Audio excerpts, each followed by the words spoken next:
L'abandon du dollar se poursuit.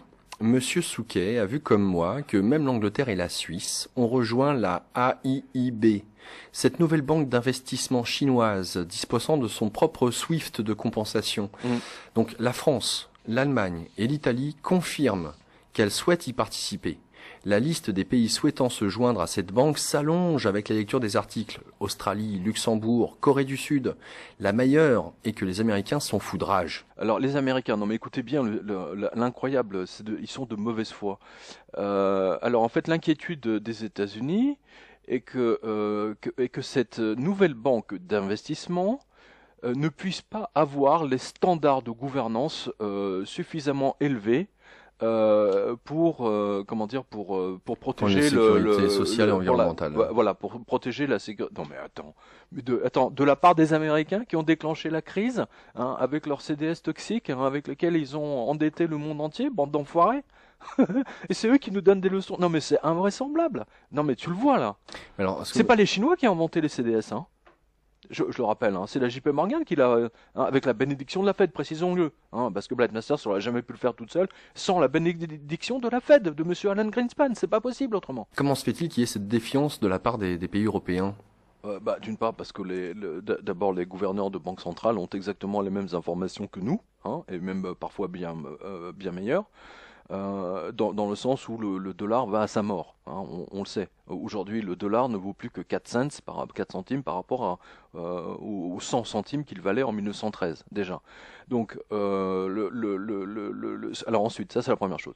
Ensuite, SWIFT c'est le réseau de télécommunications exclusivement réservé aux banques.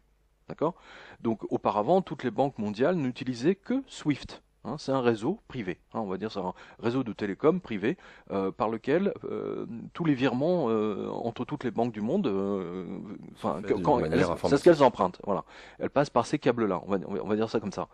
On a vu que la NSA, National Security Agency, donc l'agence d'espionnage, a pris le contrôle de SWIFT, hein, la gouvernance de SWIFT qui se trouve à Bruxelles, hein, on les salue, et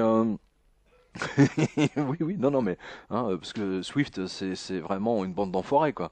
Hein, ils ont donné l'intégralité de leur base de données aux Américains, et on a vu que la première fois que Swift s'est transformé en outil politique, c'était contre l'Iran.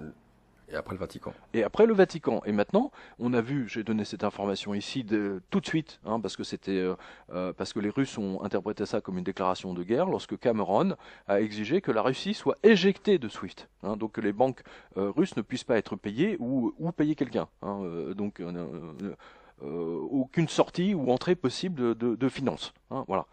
À la suite de ça, évidemment, donc tout le monde s'est offusqué, hein, les Brésiliens se sont offusqués, les Chinois, évidemment, ils ont vu que là, ils risquaient d'être pris en otage à n'importe quel moment, donc c'est absolument impossible de rester sur SWIFT, et donc il leur fallait une banque globale, hein, genre, en fait concurrente, hein, à la BIS, hein, à la Bank of International Settlements, qui se trouve au Luxembourg ou en Allemagne, je crois que c'est en Allemagne.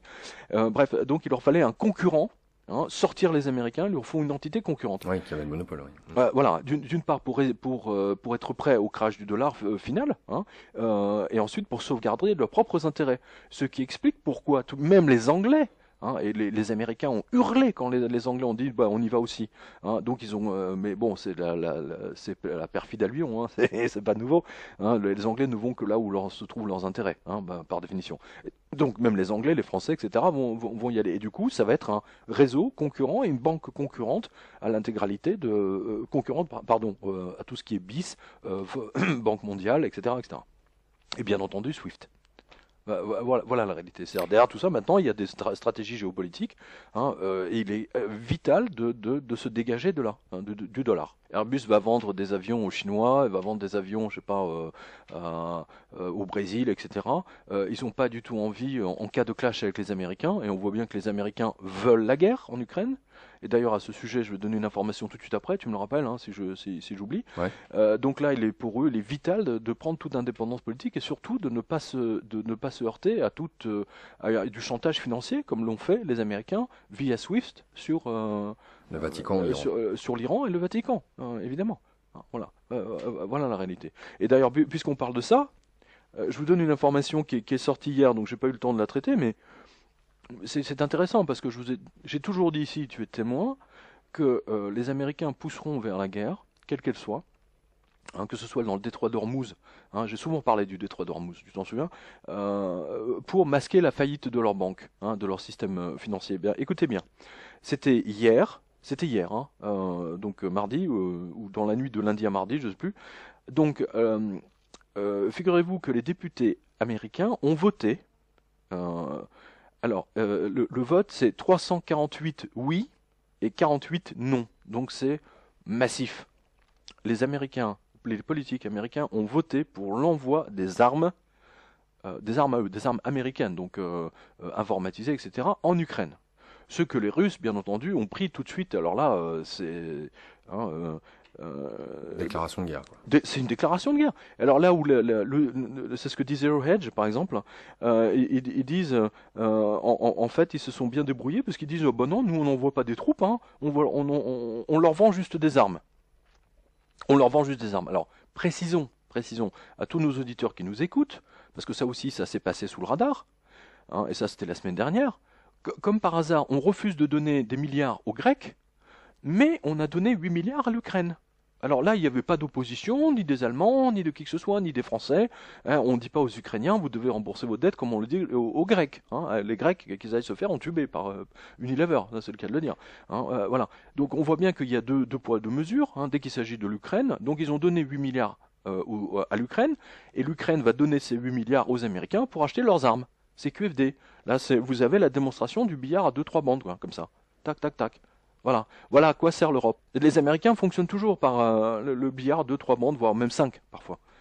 Ils sont d'une intelligence redoutable. Je l'ai toujours dit ici. Il faut jamais. Sauf que là, c'est vraiment prendre les Russes pour des cons, pour le coup. Mais je les prends pour des cons. On a la démonstration ici. Ouais, de toute façon, comme ils ont pris ils veulent la guerre. Ouais. Ils veulent pousser les Russes à la guerre. On voit bien que toute la provocation qui est faite sur Poutine, ils veulent les pousser à la faute.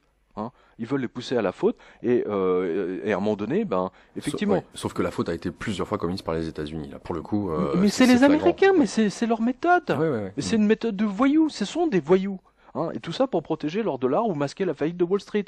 J'ai pas changé mon discours d'un iota. Voilà. C'est important de le dire parce que là, ça, c'est quand même énorme. C'est tous les accords diplomatiques qui ont été passés récemment vont voler en éclats. Évidemment. Comme à chaque fois. Évidemment. Non mais attends, en plus, si les Ukrainiens sont armés avec les derniers trucs technologiques des Américains, je te dis pas, tu vois. Là, ça risque de dégénérer de manière assez rapide. Non mais c'est très inquiétant. On est dans une situation extrêmement inquiétante. Et tout ça, c'est pour masquer la faillite des banquiers. Je ne le rappellerai jamais assez. Jamais. C'est une situation, on va dans quelle que soit la direction où on se tourne, on voit qu'on va dans le mur. Alors, à gauche, à droite, en face, derrière, partout, on va dans le mur.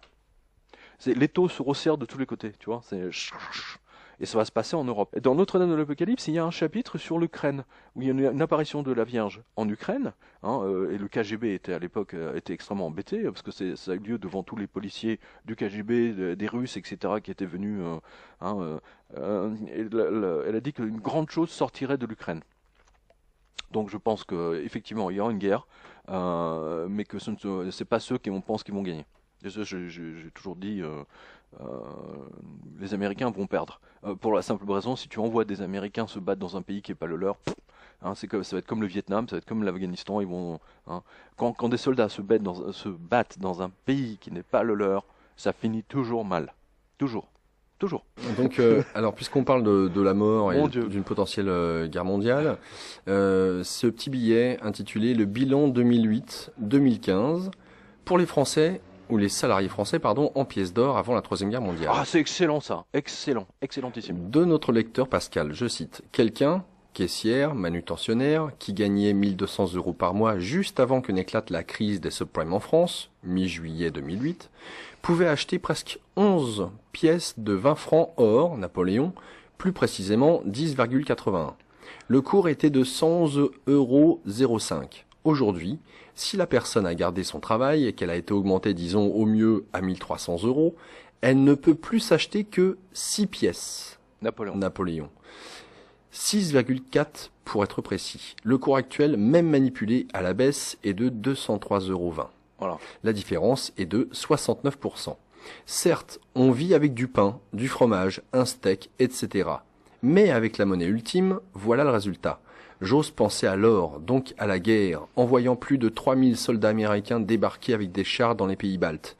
Ne nous étonnons pas que nos leaders syndicaux, restant fort soigneusement en place, réclament au gouvernement une hausse de salaire annuelle d'environ 2 à 3%, soit autant que l'inflation de l'INSEE.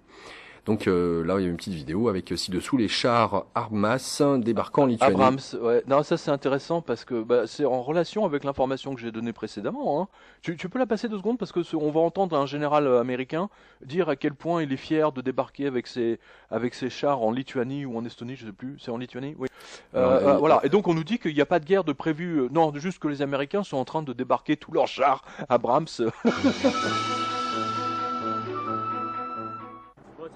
To be back here in Lafayette today to support the arrival of the 3rd Infantry. Oui, c'est un honneur donc d'arriver ici avec je sais pas combien de bataillons. Which is supporting Operation Atlantic Resolve. Alors là, on voit les chars qui arrivent et tout, qui descendent de. Non, mais c'est incroyable. Hein, on voit notamment des chars du génie hein, pour installer les ponts, etc. On voit les chars avec les tourelles tournées à l'envers, hein, qui descendent des bateaux. Voilà, donc le général américain qui explique la grandeur des opérations américaines. Hein. Voilà, il y a plusieurs centaines, je crois que c'est 300 ou 400 donc, qui sont débarqués là pour aider l'opération. Et la Lituanie montre sa force.